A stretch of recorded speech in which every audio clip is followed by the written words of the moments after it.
நம்பகமான விஷயங்களை தொடர்ந்து உரையாடி வருகிற நியூஸ் ஃபோக்கஸ் தமிழ் சேனலை சப்ஸ்கிரைப் பண்ணுங்க, தொடர்ந்து ஆதரவு தாருங்கள்.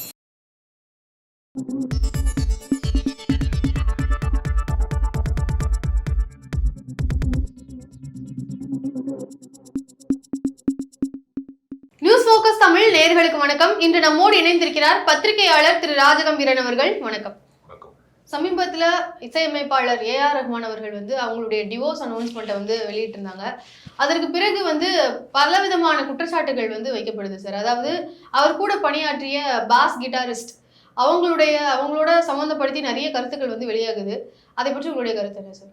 புகழின் உச்சியிலே 2 ஆஸ்கார் விருதுகளை பெற்ற ஒரு தமிழனாக, கோல்டன் குளோப் என்று சொல்லக்கூடிய சர்வதேச விருதுகளை பெற்றவராக, தன் முதல் திரைப்படத்திலேயே ரோஜா என்கிற தன்னுடைய முதல் திரைப்படத்திலேயே தேசிய விருதுகளை பெற்ற ஒரு இளைஞராக, யாராலும் ஒப்பிட முடியாத உயரங்களுக்கு சென்று கொண்டிருக்கக்கூடிய ஒரு மிகப்பெரிய இசை சிகரமாக திகழ்ந்து கொண்டிருக்கக்கூடிய ஏஆர் ரஹ்மானினுடைய புகழின் மீது கல்லறிவதற்கு இதுதான் சரியான சந்தர்ப்பம் என்று பல பேர் கங்கணம் கட்டி கொண்டு வேலை செய்கிறார்கள்.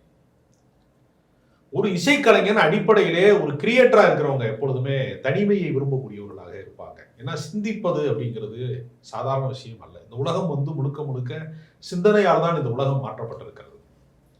இசை என்பது ஒரு பெரிய கடல் மாதிரியான விஷயம். அதுல நீந்தி கரை சேர்ந்தவர்களே இல்லைன்னு சொல்லக்கூடிய அளவிற்கு மிகப்பெரிய மேதைகள் தமிழ் சினிமாவிலே கேவி மகாதேவன்ல இருந்து மிகப்பெரிய ஆட்கள் எம்.எஸ். விஸ்வநாதன், இளையராஜா, ஒரு பெரிய தொடர்ச்சி உள்ளது தமிழ் சினிமா. அதுல நான் குறிப்பிட்ட அந்த ராமநாதன், எம்.எஸ். விஸ்வநாதன், கேவி மகாதேவன், இளையராஜா, தேவா, எத்தனையோ வித்யாசாகர், எத்தனை இசையமைப்பாளர், இவர்களுக்கெல்லாம் கிடைக்காத சிறப்பு ஏஆர் ரஹ்மானுக்கு சர்வதேச அளவிலே அங்கீகாரம் கிடைத்தது. அந்த ஆஸ்கார் வழங்கிய விருதிலே கூட அவர் பேசுகிற போது, என்னுடைய முன்னோர்களுக்கு கொடுக்க வேண்டிய விருதைத்தான் எனக்கு கொடுத்திருக்கிறார்கள், எனவே அவர்கள் சார்பாகத்தான் நான் பெற்றுக் கொள்கிறேன் என்று கூட ஒரு பணிவோடு பேசக்கூடிய ஒரு பண்பாளராக அவர் திகழ்கிறார். அவர் குடும்பத்துக்காக செலவழிக்க வேண்டிய நேரத்தையும் இசைக்கூடத்திலேயே செலவழிக்கிறார். எல்லா நேரமும் இசைக்காக வாழ்ந்து கொண்டே இருக்கிறார். இசைக்காக வாழ்ந்து கொண்டே இருக்கிற ஒருவர் என்னோடு வாழவில்லை, எனக்கு போதிய நேரம் தரவில்லை, என்னுடைய குடும்பத்திற்கான நேரத்தை வழங்கவில்லை என்கிற கோபதாபத்திலே தொடர்ச்சியாக பலமுறை சண்டை நடந்து, பலமுறை கோபப்பட்டு, ஒரு கணவன் மனைவிக்குள் இருக்கக்கூடிய ஒரு பாச போராட்டம், ஒரு காதல் அதிகமாக இருக்கிற ஒரு மனைவியும் காதலுக்காக நேரம் செலவழிக்க முடியாத ஒரு கலைஞனுக்குமான சண்டை தான். இதை தவிர இதற்கு பின்னால் எந்த குற்றச்செயல்களும் 2 பேருக்குமே இல்லை. 2 பேருக்குமே வேற எந்த குற்ற பிரச்சனைகளுமே இல்லை. இந்த சிக்கல் என்பது என்னன்னா, நீ என்னை இன்னும் கூடுதலாக என்னை கவனித்திருக்கணும், நீ இன்னும் கூடுதலாக என்னை காதலித்திருக்கணும், என்னை கூடுதலாக இன்னும் நீ சந்தோஷமா பார்த்திருக்கணும் சொல்றதுக்கான சென்டிமெண்ட், எமோஷனல் சண்டை. இதை கொச்சைப்படுத்துகிற விதமாக, மிக கேவலப்படுத்துகிற விதமாக அவர் எத்தனையோ இசைக்கலைஞர்களோட பணிபுரிகிறார். சம்பந்தமே இல்லாம ஒரு பேஸ் கிட்டார் வாசிக்கிற பொண்ணு அது அவங்களுடைய தனிப்பட்ட வாழ்க்கையில அது ஒருத்தர் வேணான்னு கணவர் டைவர்ஸ் பண்ணுறது, அதோட பர்சனல் பிரச்சனை.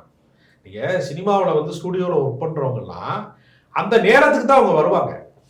ஒரு ரெக்கார்டிங் நடக்கும்போது மட்டும்தான் ஒரு வீணை வாசிக்கிறவர், ஒரு வயலின் வாசிக்கிறவர், அந்த டைமிங் தான் அவங்க வருவாங்க. அங்கேயே எல்லாரும் இருக்க மாட்டாங்க. கம்போசர் தான் எல்லா நாளும் அங்கே இருப்பாரு, சவுண்ட் இன்ஜினியர் அங்கே இருப்பாரு, மற்றவங்க எல்லாம் வருவாங்க போவாங்க.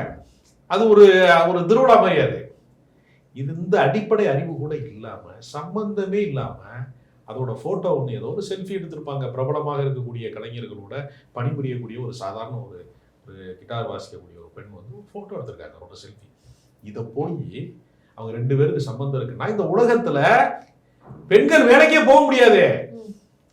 எல்லா பெண்களும் ஏதோ ஒரு இடத்துல வேலைக்கு போற இடத்துல சக நண்பர்களோட பேசுவாங்க, ஒரு செல்ஃபி எடுப்பாங்க, ஒரு இடத்துக்கு சாப்பிட போவாங்க.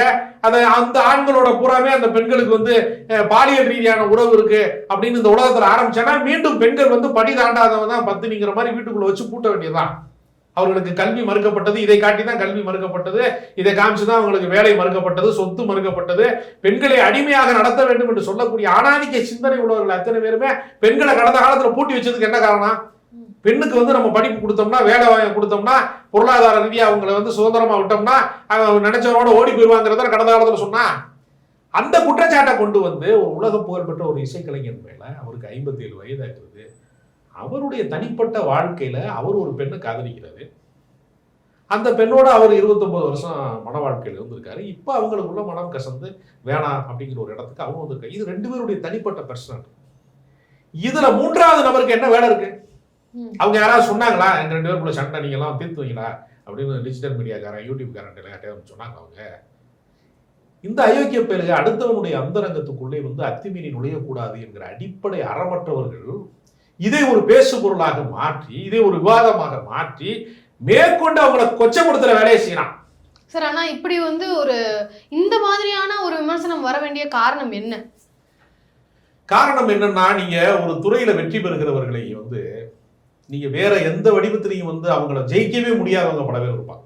நீங்க ஒரு பந்தயத்துல எல்லாரும் ஓடும்போது ஒருவர் மட்டும் சாம்பியன் ஆகுறாரு, ஒருவர் மட்டும் வெற்றியாளராக மாறுகிறாரு. அப்படிங்கிறப்ப வெற்றி பெற முடியாதவர்கள் அப்படின்னு பல பேர் இருப்பாங்க. அவர்களுடைய ஆதங்கம் வந்து என்னவாக இருக்கும்னா, அவர்கள் மீது ஏதாவது ஒரு குற்றத்தை சொல்ல வேண்டும் அப்படிங்கிறது தான் அடிப்படை.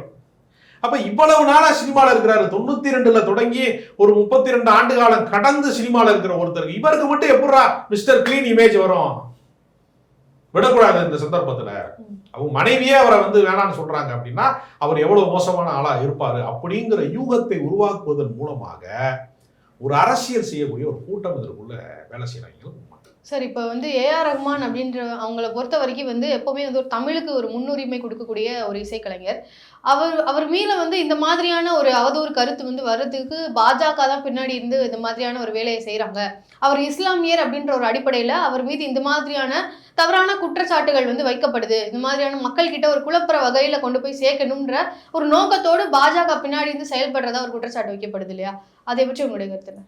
கடந்த ஆண்டு வந்து அவர் ஒரு இசை கச்சேரியை வந்து ஈசிஆர் ரோட்ல நடத்துற போது போலி டிக்கெட்டுகளை அச்சடித்து அங்கு ஒரு 25,000 பேர் தான் கூட முடியும்னா ஒரு 50,000 பேரை உள்ள அனுப்பி போலி டிக்கெட் மூலமா உள்ள அனுப்பி குழப்பத்தை விளைவித்து அந்த கச்சேரி கேட்க போற ஆண் பெண்கள் எல்லாருக்குமே மூச்சு திணறல் ஏற்பட்டு குழந்தைகளை எல்லாம் பாதுகாக்க முடியாம திணறி பல பெண்களை வந்து பாலியல் ரீதியாக வந்து இந்த கூட்ட நெரிசலிலே வந்து இந்த பெண்களை வந்து பாலியல் ரீதியான துன்புறுத்தலுக்கு ஆளாக்கி பல பேர் கதறினதை வந்து நம்ம வந்து பல தொலைக்காட்சிகள் வந்து நம்ம பார்த்தோம். அதை செய்தது முழுக்க முழுக்க பாஜகவினுடைய சங்கிகள் தான் என்பது உடனடியாக தெரியல, மறுநாள் தெரிய வந்து விட்டது.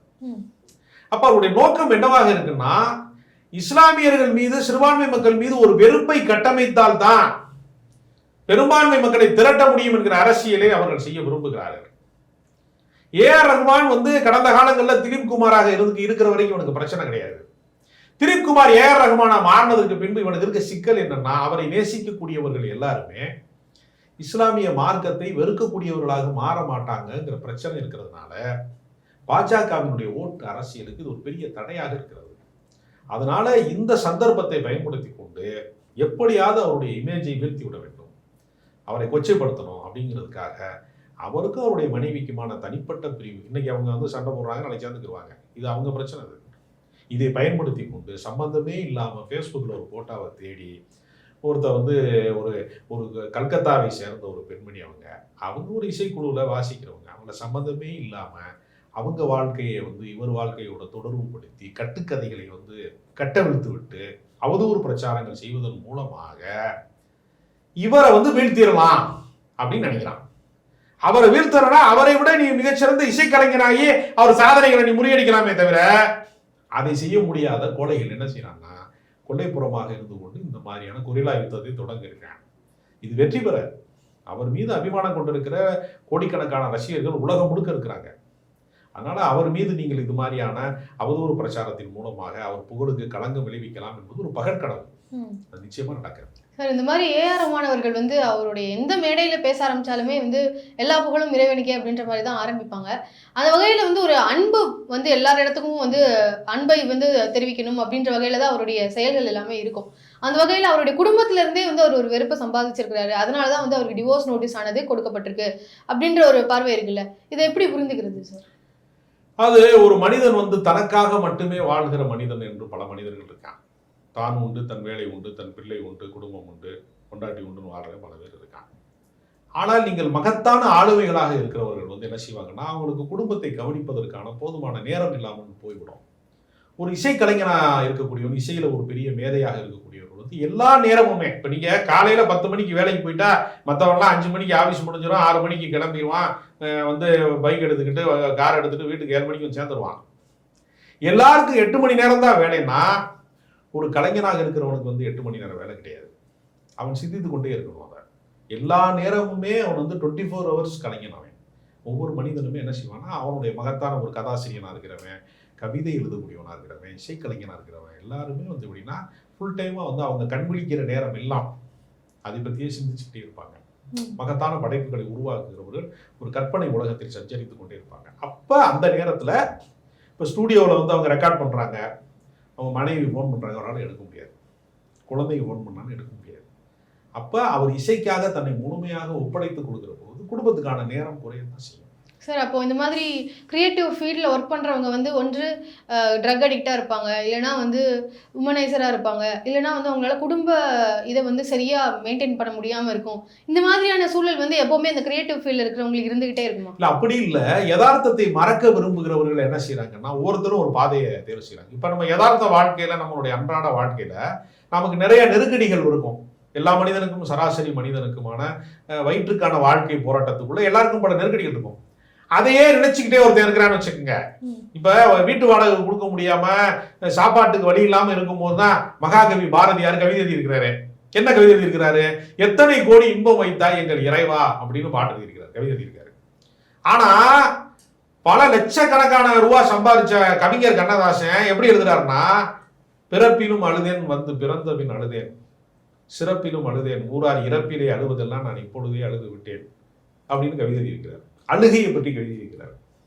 நாசரை பெற்றதாயோ நல்லதற்கே பெற்றால், காம ராசரை பெற்றதாயோ நாட்டிற்கே பெற்றால், என்னை ஆசையாய் பெற்றதாயோ அழுவதற்கே பெற்றால் அப்படின்னு கண்ணதாசன் எழுதுறாரு.